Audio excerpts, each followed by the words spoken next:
Hey yo, what's good, Bandana fam? It's DJ Bandana Black, Mr. Well Connected, even more respected, Mr. Hashtag I am Buffalo. Check this right. Before we start this interview, I want y'all to check out this interview right here. This is my homie Ponzo Houdini, independent artist. And in this interview, the crazy thing about this interview is that he actually dropped a lot of gems. So if you're an artist or you know somebody who's doing music independently and all that, they might want to check out this interview. Like, he dropped a lot of gems in here. I dropped a lot of gems in this interview too. This is probably one of my top interviews so far as content wise. But yeah, heavy shouts out to Ponzo Houdini. This is somebody who I've seen grow as an artist from years ago to really just starting off, like one of his first projects, to really understanding the business and actually making money off of hip hop right now also too. So you might want to check this out. Anyways, let's get started. DJ Bandana. Hey yo, what's good? It's DJ Bandana Black, Mr. Well Connected, even more respected, Mr. Hashtag I am Buffalo, Power 93.7 WBLK, Power 102 Jams, and heavy shouts out to my Bandana fam on the YouTube channel. We got a special guest in the building today. We got the homie Ponzo. What's good? Yo. Coolin', man. It's been long overdue for you to come up and kick it with us. I see you got a lot going on. I see you Mr. International P right now. Yeah, see bro. You in and out of state. Yeah. Definitely. So let's get started with the name. How did you get the name Ponzo Houdini? Well, my Ponzo is my actual birth last name, so you know what I'm saying. Oh, okay. And as a kid, you know, in the hood, they used to call me Ponzo, so I ran with that. And then Houdini is just how I move in the streets like a ghost. So you know, it's just like you know. And as a kid, I grew up, you know what I'm saying, liking magic. So you know what I'm saying. It just went with it. It just all stuck together. Okay, cool. So you one of the select few who actually has a name that actually is based off of something. A lot of artists just put a cool name together and it don't mean nothing. Like, there's no connection or nothing. But I definitely like that. That's dope right there. As far as like with the music, like, you've been doing music for a while. I think actually that first mixtape was it Work? Work. Yeah, Work. Hosted by DJ Bandana Black. Yeah. Shout out to you, bro. That J is crazy because it's like that around the time that I hosted that mixtape, that was like around the time I first got on radio. So you've been doing this a while. Like, That's a fact. Yeah, I've been here almost 14 years. So it's definitely been a while. Yeah. Well, it might have been when I first got on radio, but it was like when I was right in the mix of everything too. But to see you come from that mixtape, the Work joint, to doing full-fledged like features with big artists and moving around, networking and stuff like that too. Definitely, if I haven't told you, I'm definitely proud of you and what you. No doubt, what you appreciate doing it, bro. here. And you doing your thing as well, bro. Definitely, man. Trying. I'm like, I see you all over the place. I see you got a bunch of big records out. Whatever. I like the what's the drink with OJ? Oh yeah, take a bath. Take a bath. Drink. How did you get that? How did you meet him? Actually, I wrote the song when I was upstate in prison. I was walking the yard with a couple of the guys from Buffalo and shit, and it started raining and shit. Yeah. So, and I mean, I don't know what happened. Just the tune started playing in my head. I ain't have no beat or nothing, and I just came up with the song, and I actually heard him on the song. Yeah. I said, "Yo, OJ the Juice Man to be raw in this song." You know what I'm saying? Because Yeah. I actually was a fan of OJ. You know what I'm saying? I am a fan of OJ music. So you know, like when I was in the streets and shit before I went to prison, that's what we was listening to when we was in the streets trapping and shit. OJ the Juice Man, Gucci, Jeezys, Rick Ross, the trap shit. You know what I'm saying? But you know what I'm saying? I reached out to bro when I came home, and you know what I'm saying? He official nigga. I did the business with him and shit. He made it happen. And then after that, shit, I brought him up here to the Falls and we did a show. You know what I'm saying? So that's definitely dope. Like when you hear that song, that was the perfect feature for that song. Like definitely. That joint was a perfect connection with that. As far as like with the music, let them know some of the past projects. We're gonna get into what you got current, but like what are some of the past things you've done in the past? Shit, I did 2 of them joints with you, Work Part 1 and Work Part 2, which we got to get 3 soon. So you know what I mean, I got compilations that I did with artists that was on my label. What was that? We Made It Part 1 and We Made It Part 2. I did Controlled Substance, Business Before Pleasure, Embrace the Struggle, a whole lot of projects, bro. I got mad joints, and then so you know the vibes is out right now. You know what I'm saying? That shit going crazy. You know what I mean? I'm an independent artist. You know what I'm saying? I own my own label. No major backing, no big homies, no big brothers, no family money, no inheritance, no settlement. You know what I'm saying? I'm not even right. I'm not even in the streets no more. So this is just all hard work and grind. And you know what I'm saying? Like my joint almost at 100,000 streams on Spotify. It's doing numbers on other places. So you know, it's like, and it's all independent grind from me moving and shaking, you know what I'm saying, throughout these states and cities. Definitely. One thing I like about you too, and is it kind of reminds me of myself, and I'll give you a story, like say like with the with the YouTube thing that I do. Every time I make a little bit of money off of YouTube, I reinvest some of it back into it to make it better. And I see with you, even with the music, you got the billboards, traveling, features, different stuff like that too. Like I tell artists all the time, like nobody's going to take it as serious as yourself. Even a label, like when a label comes to the average artist, like the artist can be better than Jay-Z, but if you're not putting in the effort to do your own thing, they're not gonna work with you. When you see an artist like you traveling, you doing the billboards, you doing your self-promotion, everything like that too, like that means a lot to a label, and it helps you out in the long run.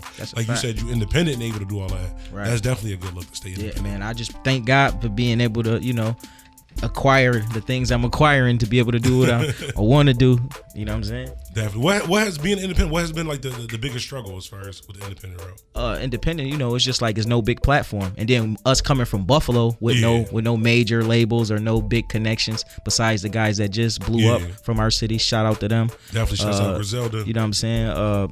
It's just hard work, grind from the mud. You ain't got no handouts, and you got to use your own dollar. You know what I'm saying? And build up your own team. So you know what I mean? And when you start winning as an independent, like I said, you're doing good right now. Right. It means so much more because you did it yourself as opposed to just signing to a label or having somebody else's money or, you know what I'm saying, an inheritance or something like that too, to really get it from the mud. Doing it yourself, it definitely means a lot more. And it's more respectable too. Definitely. Self-made like feel a whole lot better. You know what I'm saying? Definitely. So with the projects, one thing I like to ask artists, like what's the process of you like saying doing a project? Like do you come up with the name of the project and try to base the songs off of that? Or are you just like consistently recording and you like, you know what, this has a feel, these songs all had the same type of feel, let me come up with the name of the mixtape. Like how do you do that? I always wondered that.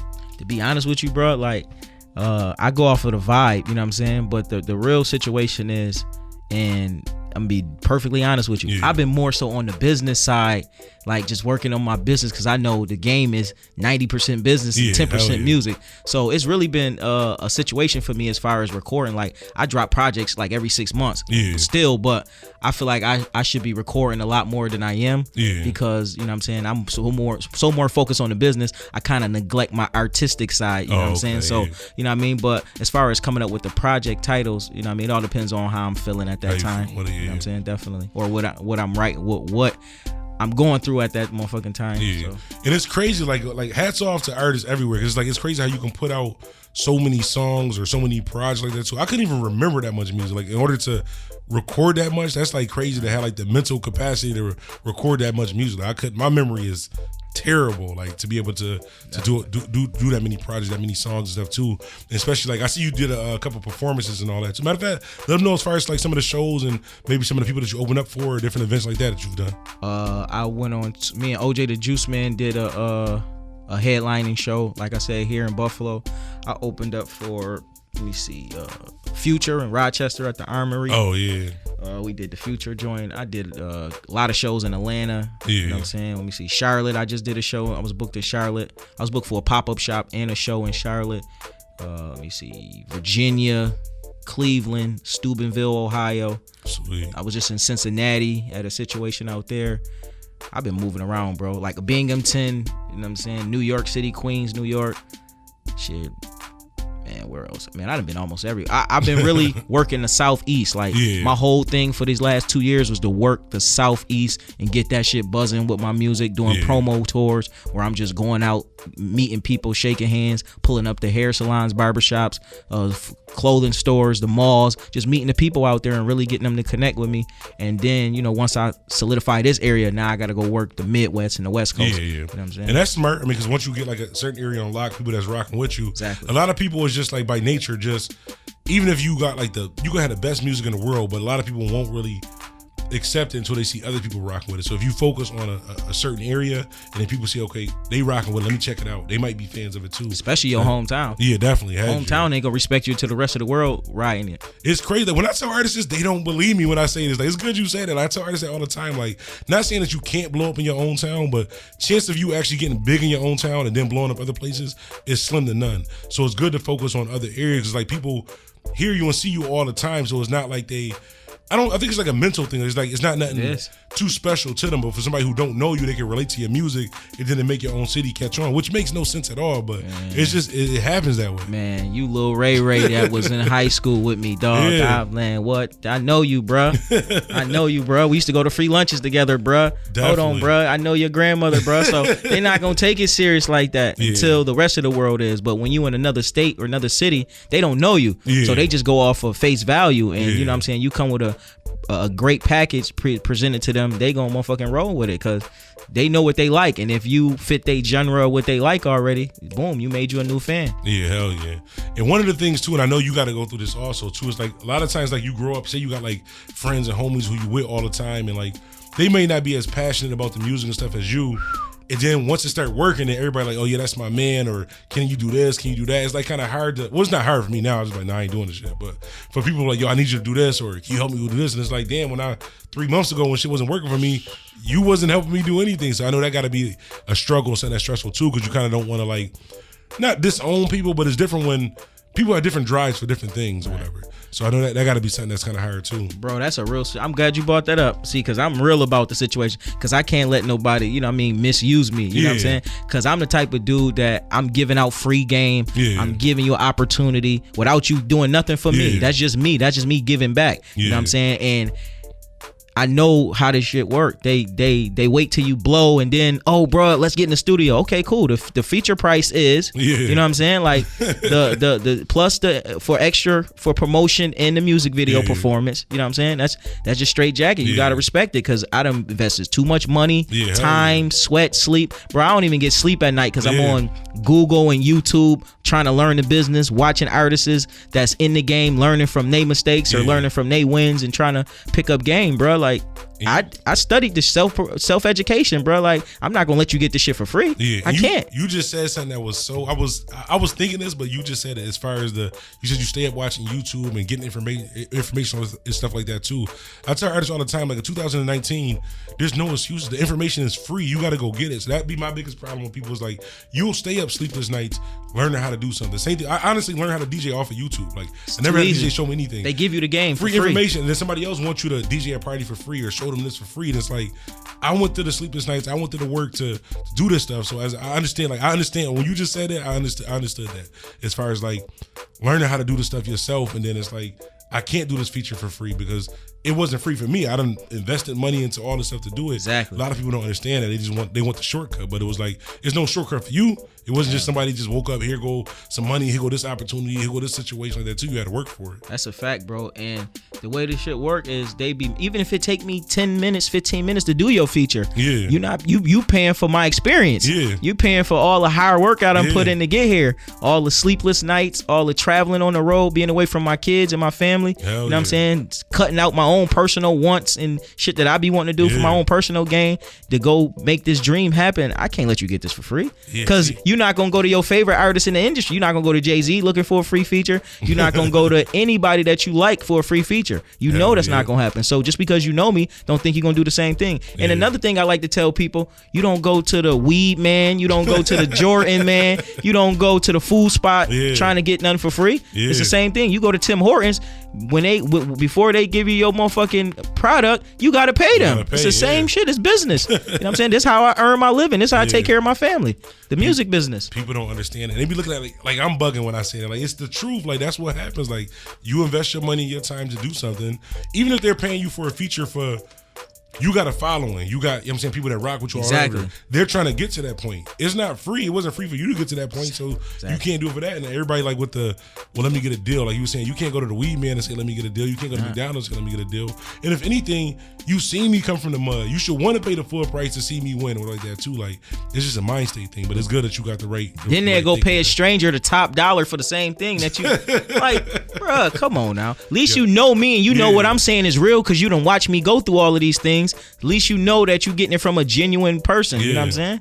Yeah, I swear I go through it's like a pair, like you doing it with the music, me with the DJ and stuff like that too. It'd be the same thing. Like people will hit me up for like, they'll go pay $4,000 or $5,000 to do whoever the big YouTuber person is. Exactly. I'll get the same exact amount of views, and we grew up together. And it's like, well, can you just throw that joint on there for me for free? They're like, you know how much money I invested in cameras and mics? And it comes with the twinge of jealousy and envy too. Though. You got to know that come with the game. Especially a motherfucker that know you and watch you. I told you, Lil Ray Ray from high school, Lil Ray Ray from the hood. Like, how the fuck Lil Ray Ray blew up and I ain't blow up? I'm better than Ray Ray. You know what I'm saying? I'm better than dude. Like, he ain't. You know what I'm saying? Like, that's just how it worked. You know, it comes with it. And shout out to Boosie, Lil Boosie, the rapper from Louisiana, man. He talk about this in all his interviews. It's that hypnotized hate shit. You know what I'm saying? Like, people get tired of, you know what I mean? They know you personally, like, how this nigga ain't better than me. This motherfucker think he the man because he on the radio. You know what I'm saying? He doing shows. He always out of town. He got billboards. I know I got some hypnotized hate. I'm in everybody news feed, bro. Like, I make sure they see mine. Even they ain't even gotta like my music, but they see me so much, they ain't got no choice. It's like forced. You know what I mean? Because they go. Everybody's on when they get up in the morning before they go to bed. They on their phone on social media, either Instagram or Facebook or Snapchat. And when they go on those sites, I got a sponsor ad that's right in their face. Like, it's stuck there. Boom. I be doing the same thing. That's smart. Boom. That's definitely it's in their face. I'm in their face. And it's crazy because it's like, people don't, a lot of times, I'm not even saying understand because they can just do a little research and see it. They don't see what it took to get there. And I remember right before we came up here, we was talking about outside, like how I had a studio on the attic like that. Exactly. You was there. You remember those hot day days one, bro. And I appreciate you, bro. Like You've been holding it down for me since day one, bro. And when I first started. People look at me now like, oh, you on the radio, everything good. Like, yo, I was doing... I'm talking about, it was down there like 90 degrees in the studio. Man. We had to turn the fan off so the mic wouldn't pick up the fan noise like that. Burning hot, trying to get to the point where we at now, and it's like it's finally starting to work. Like, it didn't just happen overnight. Like, this shit really took time. So even as an artist, I know, like, as an artist, it got to be 10 times harder as a DJ. Over a decade doing this, man, it's definitely, you know what I'm saying? It's definitely true. And I'm gonna be honest with you, I'm well over 6 figures probably almost $1 million invested into the game, dog. I've been doing this shit since, for real, like 06, bro. So what? That's about to be 14 years, bro. Like, that's a lot of money invested, a lot of time invested. You know what I'm saying? I know if I'd have had all that money and did something else with it, it would have probably been more fruitful right now. But I got a vision, and I believe in myself and what I got going on. It may not, you know what I'm saying? It may take a little longer than any other investment, but I just know that the payoff gonna be greater.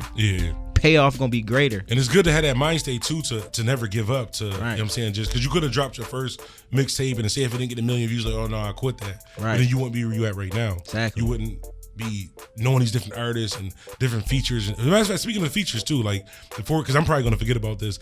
As far as the project you were saying with wasn't it with Dark Low? Dark Low. Let's talk about that too. That's gonna be crazy. Man, shout out my guy Dirty O from the Falls, 4th to North.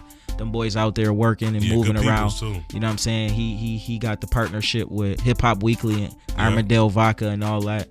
Bro working. Matter of fact, he out in DC right now putting some shit together. But the bro brought the situation to my attention because we connected on so many levels.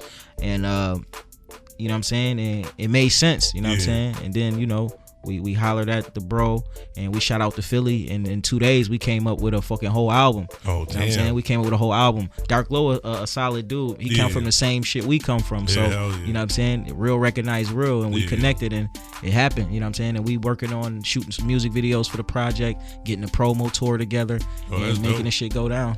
Yeah, I just got back from Philly yesterday. Philly is definitely it's crazy. Like when I thought about Philly, just seeing like the Meek Mill videos and the different documentaries and all stuff like that.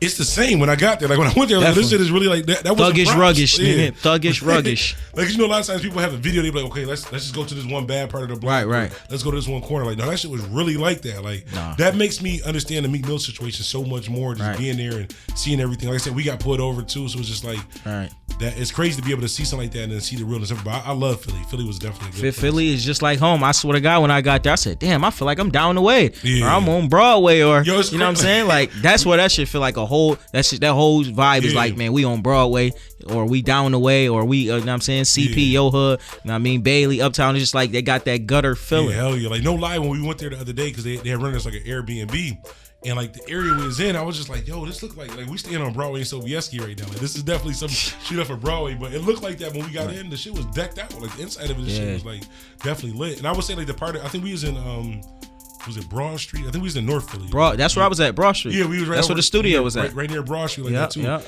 It felt more of like the west side of Buffalo because everything was like a one way. Oh yeah, you're right. Yes, in fact, it definitely was. All the houses stuck together and shit like that. Yeah, it was definitely good. I know you travel a lot. What's one of your like favorite places to go to? Shout out to Atlanta. I love you. Atlanta. They love me too. So and I mean, it's the type of music that I make. See, I mean, I'm not I'm a musical artist. I mean, I rap bars. I can do melodic. I can do conscious. I can do all that shit. So like, I'm a well-rounded artist. But you know what I'm saying? Like, just my sound is for a bigger platform. You know what I'm saying? You know what I mean? And I just like how Atlanta they give you that southern hospitality. Yeah. I mean, Charlotte is dope too. You know what I mean? They fuck with me down there too. But Atlanta, I actually see myself buying a house there within the next 6 months to a year. Oh, that'd be sweet. You know what I'm saying? Atlanta fire. You know what I'm saying? And it's just got a lot going on. And people of our color is down there successful. And it's not a lot of black businesses. And motherfuckers ain't got that crab in the barrel mentality. Yeah. I see motherfuckers as helping motherfuckers out. You know what I'm saying? When you from this state of New York, it's just straight cutthroat. Like, I don't fuck with that nigga. And it's great. I think it's just because, like, and I didn't understand this until I went to the South. Like, I went to Florida one day. So one day when I was younger, I went to Florida. I was walking down the street with my aunt. And walking down the street, and some random dude was like, "Hey, how you doing? Good morning." So I just kept walking, and she like, "Hey, how you doing? Good morning." Then she smacked me in the back of the head. I'm like, "What you hit me for?" She's like, "You ain't hear that man talk to you?" I'm like, "I don't know him." She said that was rude. So it's different because like we're not purposely trying. We just raised that way. Like if I don't know you, I ain't saying nothing. Like I don't. Exactly. If we not cool, we just keep it moving. But in the South, it's just like everybody is just not saying friendly because it's like on some sucker type stuff. But they just they're naturally just like good energy. That energy is great. I mean, of course you got your bullshit that going everywhere. That's a part of life. It's always gonna be some type of BS, but for the most part, man, it's Southern hospitality. That shit is definitely real. And I love this. Like I said, one quick story. When I was in Atlanta, I went to I think it was called Club Mansion. It was like a club. Oh, Mansion's like a mansion, fire. like an inside, like that. And I was walking through the club, and this guy had on like some retro Jordan 5s. I made a mistake and stepped on his, like, not even just his foot, like his whole ankle. Like I stepped on his whole shoe. And I'm prepared. Like in Buffalo, it would have been a shootout or something like that. And definitely. I stepped on his foot, like, yo, my bag. He's like, no, man, you good, bro? You good, bro? I'm like, yo, you sure? He's like, my bag. He's like, no, man, you good? Let me buy you a drink. Well, now he's trying to line me up because I stepped on the shoe. But he really was like, it was an honest mistake. I know you didn't purposely do it. But here it's like, whether you purposely did it or not, like that shit might turn into something bad. Them motherfuckers is getting money down there at a high rate, and they don't got no reason to be miserable. You know, we come from one of the poorest cities in the world, bro. I never thought about it that way. That's the reason why we come from one of the poorest cities in the world, bro. So it's, you know what I mean, like, even though we got movers and shakers here that's blossoming crazy in the world, but we would come from one of the poorest cities in the world, so that comes with a different attitude towards life in general. So, you know, I told the story probably 10, 20 times. I never thought about it that way. That's how I see it. That might be because he probably could have just bought another pair of Jordans. Because you gotta think about it. I mean, you shouldn't let money control your happiness, but money do help you problems out a lot better when you got the money. Like when you got money, you feel 100 times better than when you fucked up and you got the problems. It's like when people always say like money can't buy you happiness. Like, I at least want to see if it can. Like, I understand that it don't buy you happiness, like that, but it could help out with some certain situations. That's a lie, bro. I'm gonna be honest with you. Because when I'm able to take care of my family and do stuff for people and give back and pay all my bills and make sure I'm straight, that shit make me happier than a motherfucker. If I was broke and couldn't do that shit, I would be miserable. I mean, not saying that you can't be miserable with money, but having money make you feel a whole lot better about the problems, because life gonna give you that. You know what I'm saying? Anyway, it's just life. It's the balance of life. So why not have money and go through them shits than being broke? It's gonna be 10 times worse, because then you start panicking, start thinking of wild things to do that's gonna, you know what I'm saying, jeopardize your life or your freedom. You know what I'm saying? So it's like, that's why I'm big on, you know, investing and doing the right thing at this point in my life, because I done made so many bad decisions in the past. Hell yeah. One of the, like, even like, it's smart that you were saying, like, as far as like trying to build your credit and doing different like that definitely. too. Like, a lot of times people our color don't really even think about anything like that until we 50 years old. We program to be stuck on level 1. I call it level 1 when you just thinking like, oh, the streets is the only way out. The streets is the only way to make $1 million, which 9.5 out of 10 ain't never gonna see $1 million in the streets. I'm gonna be honest with you, like, unless you working with the police or you lying. You know what I'm saying? Like, it just don't happen like that. You know, especially like, these days. Like, like younger, back in the day, that's different. Niggas was millionaires in a week. You know what I mean? Back in that era, it was millionaires in a week. But now it's like, is that the cops and the force is too crafty. Yeah. Too much electronics is going on. Yeah. Like, and not only them, they don't even got to do their job. There's so much self-telling with people telling on themselves with social media and all other things just to try to prove themselves. It's just not worth it. Like, definitely not. What people are doing now, like those little. Them Sevens of Reggie is not gonna get you $1 million in 2019. Like, no, it's not. You might as well get a job. Like when you calculate how long you got to be out there, lawyer fees, bail money, taking care of kids, back and forth to the Chinese store with egg rolls and all that. You would have been better off working at Home Depot or something. You'd have McDonald's had more money. is paying more than some of these dudes is making on the street. Hell yeah. You know what I mean? Like, and most of the dudes gotta realize, and chicks too that's out there dibbling down, gotta realize that it gotta be for a bigger picture. Yeah. Like if you do feel like that's your only outlet, it gotta be for a bigger picture. It can't just be for this is my lifestyle forever. Like it come with that. You gotta be going towards something. It come with that. You should be like, okay, I'm gonna need this amount. You should already have a plan. Like I need this amount of money to be able to do this with that. So I ain't gotta ever do this again. You know what I'm saying? And it's messed up because like a lot of these young people, it's not even about like they never think about an exit strategy. They just want to do that because it's just that's clout. Just it. Like, clout is a mean drug. Clout is like, a mean drug. Clout is worth more than money than some of these people. Like the whole purpose of doing that is to get money. You just want to do that. Like that shit. I come from an era where if you was doing that, it wasn't something to be broadcast. It was a secret. Like when I was growing up, the drug dealers was the mailmen, UPS drivers. You ain't even know they sold drugs. You know what I'm saying? Like now, motherfuckers on social media advertising. I got such and such and such and such. I'm around. Hit me. Like, bro, you know this shit is ran by the government, nigga. Like, you know they got spies on this shit. Accepting payments through Cash App. Now you got a whole little federal situation. Nigga, you crazy.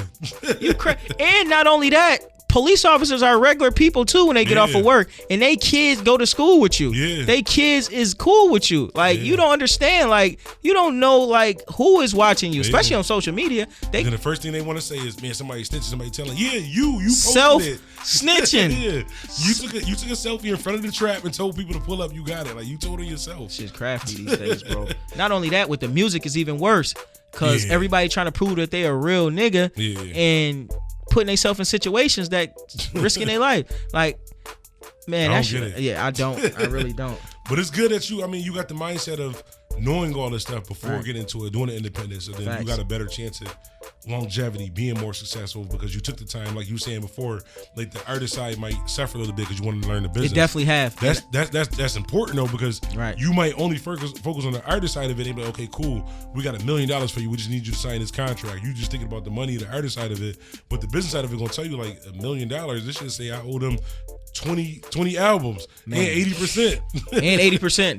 That was a deal actually offered to me by Atlantic Records in 2015. For real? But it wasn't $1 million, it was $250,000. Oh hell. Yeah, they was, but I didn't have the right fan base. They just they seen what I was doing. I had just got the feature of OJ and put out the single, and they seen I was moving around already, and they seen what I was doing, and they contacted me. I had a meeting at Mean Street Studios, the office down there in Atlanta where DJ Drama run that sector, and they motherfucking had me in there, just talking good, but it was like, I know my worth and what I'm looking to do. I was nowhere near, you know what I'm saying? Like a regular motherfucker would have jumped on the deal and been either shelved or popular and broke. You know what I'm saying? But I'm like, I don't need that. You know what I'm saying? Like I'm already making money in life and I don't need your $250,000 to be fucked up for the rest of my career. You know what I'm saying? Like a lot of artists don't like, let me sign right now. Let me Then without even reading the contract and then we messed up.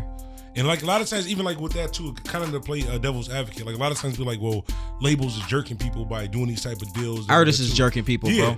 And you said you read it, you seen what it was, you made the choice. A lot of people don't. They'll just sign it. When information is free, you can literally upload that contract to a website with free lawyers that'll look at it and tell you this ain't right or this is what this means, all of that too. A lot of people don't take the time to do that. They just sign a contract and then once they start making money, like, oh, hold on, this don't make sense. Like I just made $40 million and it says I only got 2.5. Well, yeah, remember that piece of paper you signed like 7-8 years ago? Like they don't take the time to learn that shit. That's good that you actually doing. I'm glad you touched on that topic because I want to say something to the people that's listening, artists, people that's managers, anybody that's producers, anybody that's affiliated with artists. You got to know, and this is why my, like I said, artistry suffered a little bit because I was learning the business. And you got to know the business. You got to know that ain't nothing for free. So this is the problem. Artists think this shit is for free. Like somebody just want to pick you out of a billions of. It's 7.5 billion people in this world. A couple 100 million people in the United States. So you think they just gonna pick you just cause you cool, you dope? It's a lot of talent out here. It ain't about talent. You know what I'm saying? It's business. So if they going, it's just like any other business. Like even if, so let me correlate to the streets because that's where I'm from. If you go buy product, you looking to buy that product to make money. It's the same thing with the music business. If somebody's gonna invest into you, a label or anybody that's gonna invest into you, they're gonna do that with the anticipation that they're gonna get a return on their investment. And if you thinking that they giving you this money for free, you lost already. You know what I'm saying? Like this shit come with a return on their investment. So when they sign you and give you $1 million, bruh, they want the million plus interest so that they can flip their money. You know what I'm saying?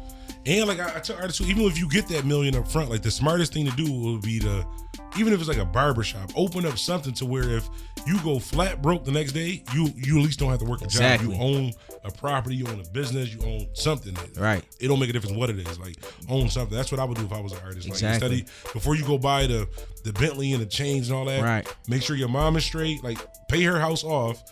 Buy you some type of property, even if you have to rent an apartment, but you got some property. Long story short, if everything else fails, you can go back to your mom's house, but make sure those two things is taken care of. That's a fact, bro. And that's how and like me, I got most of all the shit that I want.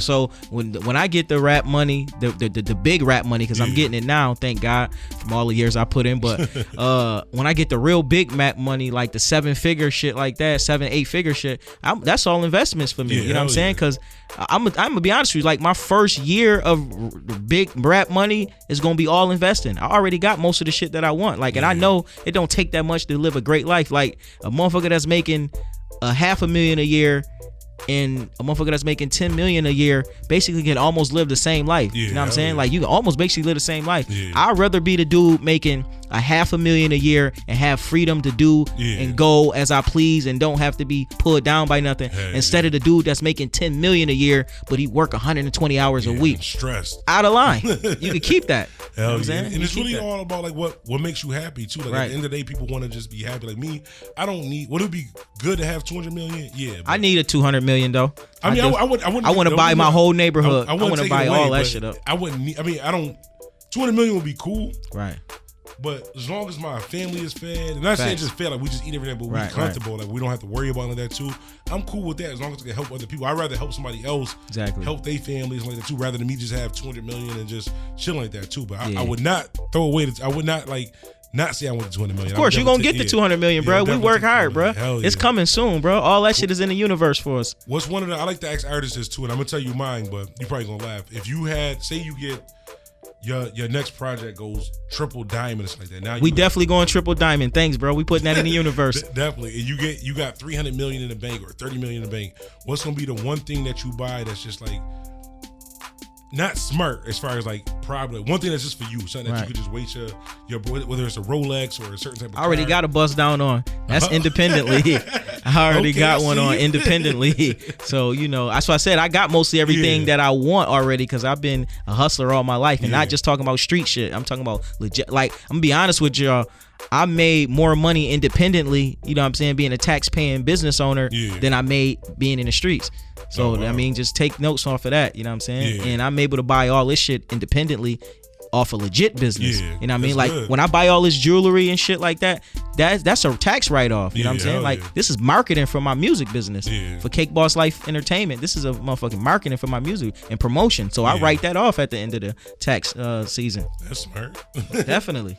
So what would be the so you already got the role. What would be the one thing that you always wanted or that you just want to get? Shit, I want. It's not just to blow your money on. Be honest with you, bro. I'm just do you a little quick top 5. Buy a big crazy ass estate where I got like in the estate it's like a gated community where you go in the motherfucking gate and then it's like one mansion here, one mansion here, one mansion here, and one mansion here. Pull my closest loved ones and people that's on the team, you know what I'm saying? Everybody live in this estate. That's you know what I'm saying? That's really a vision of mine that I'm gonna make happen within the next 5 to 10 years. Yeah, that's dope. And I'll buy a motherfucking island And then realistically though, bro, I want to buy my neighborhood. Like the projects I grew up in, I want to actually own those and then, reinvent them shits. That'll be dope. Honestly. And the community center, the JFK, want to buy that, you know what I'm saying, and give back to the kids and be able to create. Because when I was growing up, bro, we had youth programs that actually kept us out the street, kept us with a little job, helped us get our driver's license, you know what I'm saying? And it gave us, opportunities to get certificates and do shit. Now they don't really have that no more. So I want to get the kids an alternative to, you know what I'm saying? Because you could tell a kids like, yo, stop banging, stop being in the street, stop doing this. But if you ain't got no other alternative for them to do, then it's like, okay, I'm going back to what I like to do. And it's crazy you just said something too that I want to talk on.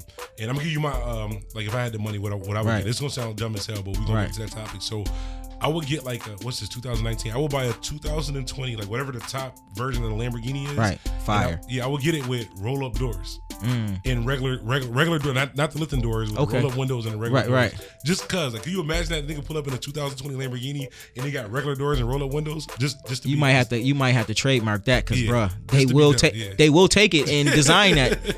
Cause they looking for ideas, you know what I'm saying? People in high places be looking for those ideas. And then one other thing I said I would do, so I would get the whatever stadium is downtown, I would throw a concert. Like I would book Dipset, Fantasia, and Jay-Z.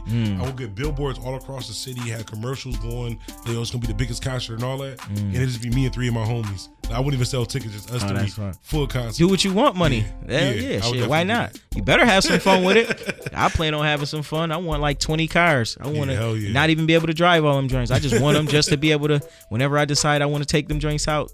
Definitely. One of the things you said too, like how we had different programs and different stuff like that when we was coming up, how we don't have that type of stuff now too.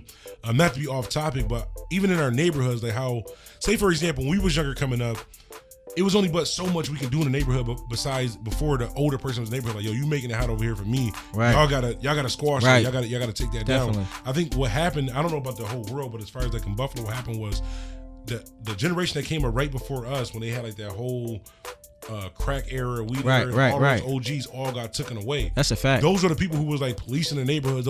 Even though we're doing something that was illegal, they still brought some type of structure to the neighborhood. Definitely. So when you take that away, everybody, these kids are just wild. They just going like that. They don't have anything else to look forward. They don't have anybody else here to tell them not to do that. That's a fact. So not saying that those people shouldn't have. If you're doing something illegal and you broke a crime or like that, definitely. Not if it's like a little bit of weed. I get it. I definitely get where you're coming from. I think that's where, when people look at the hood, like, oh, these people are just animals, they're just doing this.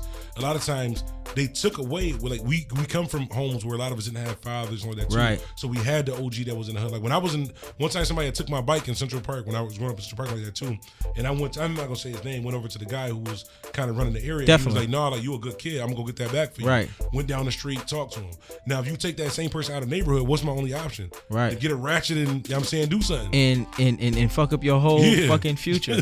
Yeah, you're right, bro. So that's why I try to do a lot of that, even like behind the scenes now. Like, there's been plenty of times where, like, because I know people from all over the city where, like, somebody from my area may have an issue with this person from over here, and as long as it didn't get too far, I'll call over there. Like, listen, before this shit, this ain't really about nothing. Can we see it work out? Yeah, I ain't got to be friends, but let's not bring it to that. So I try to do the same thing that people did for me when I was coming up, and I think that's a lot what's missing in the hood now too.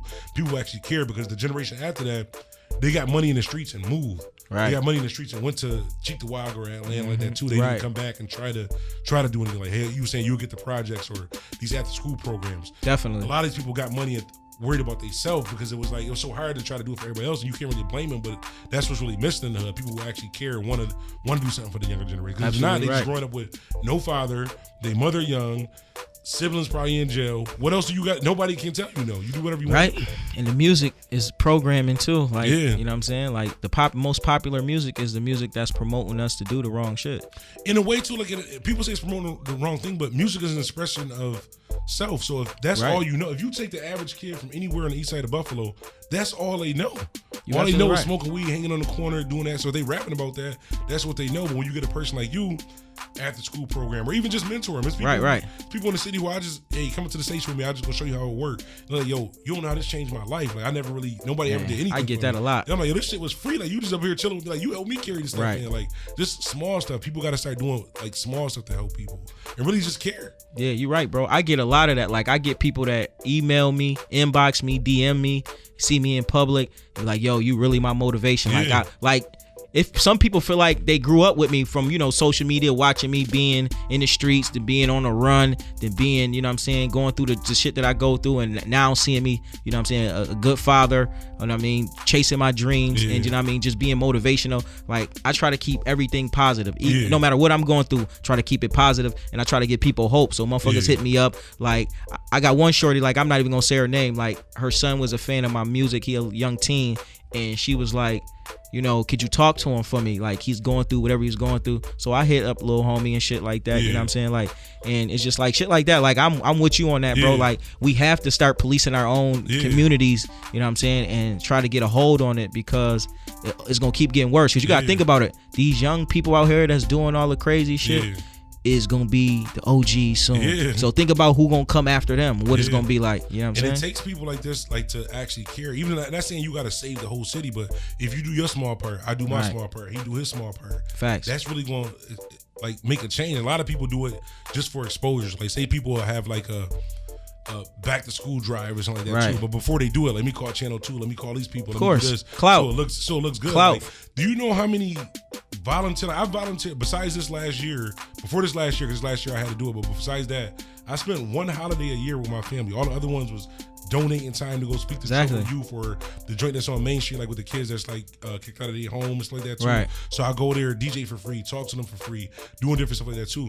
And I'm on the radio. I don't broadcast on the radio. Be okay, let's come here to just do that. Because it's like, if they show up, that's cool, but it's fake. I feel like it's fake if I gotta call them. Only reason I'm gonna do it is if it shows me doing it. Like, I actually care. I want to see that change. And it's like, a lot of people say they don't want to run up on one of these young dudes and talk to them because it's dangerous. They don't want to risk walking to the corner and talking to this person because it's dangerous. It's more dangerous for you not to do it, because if you don't do it, that might be the same person that hit your son or hit your grandkid or hit you in a shootout. It might have took that one chance of you going to the store, not saying you going specifically for him, but hey, how you doing? My name is such and such. Just a simple conversation. It's all about your approach. It's all about your approach. Really can change a person. That's a fact. And with the music too. So we talked about the past projects and that too. What do you currently have going on? What's coming on? You know the vibes. The album out right now everywhere on all streaming platforms and download sites. Is, like I said, that joint is picking up. It's taking off for me because I've been moving and shaking and really pushing it. You know what I'm saying? But the single I'm pushing right now is the one I feel wholehearted about. And I've been looking for a single for a while. I mean, I haven't really been looking, but like, I've been like, yo, when I get a single, I'm gonna push it. So the single, I Ain't Know, you know what I'm saying? Produced by Jay Santana, you know what I'm saying? Fresh out the oven. And that motherfucking single was one of them joints. Like, it's one of them anthem vibes where I feel like I got in my bag on that joint. So I got it in the strip clubs moving, down south, Buffalo. You know what I'm saying? I got the party promoters in tune where they playing it at their parties. Shout out to all the DJs. You know what I'm saying? I'm just working it. You know what I'm saying? Working the move. Hell yeah. Make sure y'all check them out right here on Power 93.7, Power 102 Jams. We're going to do like the YouTube promo and all that stuff too. Definitely. And with the, I forgot the next question I was about to. Oh yeah. Before I forget, I was about to forget that I was going to forget to say this. What's your social media for them to follow you and all that? Okay, it's Ponzo Houdini, aka Cake Boss. You can find me on Twitter, Instagram, Facebook at Ponzo Houdini, PONZOHOUDINI. On Snapchat, you can use Ponzo Houdini, or it's at Cake Boss Life. You know what I'm saying? And YouTube, make sure you go subscribe to the channel. And, you know, I'm working. So, you know, you always going to get new work. You always going to see me doing a lot of things. I'm a very inspirational person. And I plan on doing some motivational speaking at the end of this music run. So definitely, that's good. Like I said, it's good that you have goals with being successful for yourself and helping other people. I definitely appreciate that. Like that. It's crazy because, like, when you come from so much, like a city like Buffalo, so much bad stuff, it kind of, like, I know for me, it made me want to change that. Right. So it made me want to help other people. So when I see people who don't do it, it's like, you can do it. It's free. It's nothing to do that. Because people always thinking that, you know, you got to get something in return. I understand business in certain aspects, but like me, bro, I'm a type of person is, I'm going to try to give you the knowledge that I can, you know what I'm saying? And I mean, to a certain extent, of course, but I try to help. Like, it's many artists and people that I done gave game to help them get to where they at. I mean, I ain't nothing to broadcast, but I do it, just genuinely do it because I want to see us all win, you know what I'm saying? And I get my blessings from God, you know what I mean? Life has been great for me since I changed my life. So, you know what I mean? At the end of the day, bro, you know, that's what I'm here for. You know, each one teach one, you feel me? Hell yeah. It's good to be that way. Like, that's It's definitely good. It's rare. It's rare to meet people like that. It's definitely good to be that way. Is there anything you want to share with them before we wrap this up that we maybe didn't touch on? Oh man, appreciate you, bro, for over the years always being down for me, bro. You know what I'm saying? You know, like you one of the realest in the city that as far as DJing, you know what I'm saying? And I seen you come up too was respectful. Gotta give you your credit, bro. Like, you know what I'm saying? I don't know if they do give you your credit enough, but bro, you know what I mean? Salute to you for everything you've been doing, bro. Like you really ride for the local, the independent, you know what I mean, the artists, you know what I'm saying, in the surrounding areas upstate, man, and we definitely appreciate you. I'm speaking for everybody on this, bro. We appreciate you, bro, for real. I appreciate that. I never hear that. I appreciate that. Man, well, I'm telling you, bro, because I know you and we done grind together for a long time, bro. You really appreciate it in the culture of the upstate New York music scene, Brody. And that means a lot from a person who I've seen you. We known each other for years. I've seen you come up. You've seen my come up. Definitely. You know where we come from. Facts. So that definitely means a lot. But yeah, man, we appreciate y'all tuning in. It's DJ Bandana Black, Ponzo Houdini. Make sure you check out his music. Make sure you follow him, show him support. If you rock with Bandana Black, I rock with him. So you got to rock with him. DJ Bandana Black, Mr. Well Connected, even more respected. Mr. I Am Buffalo. We out. DJ Bandana.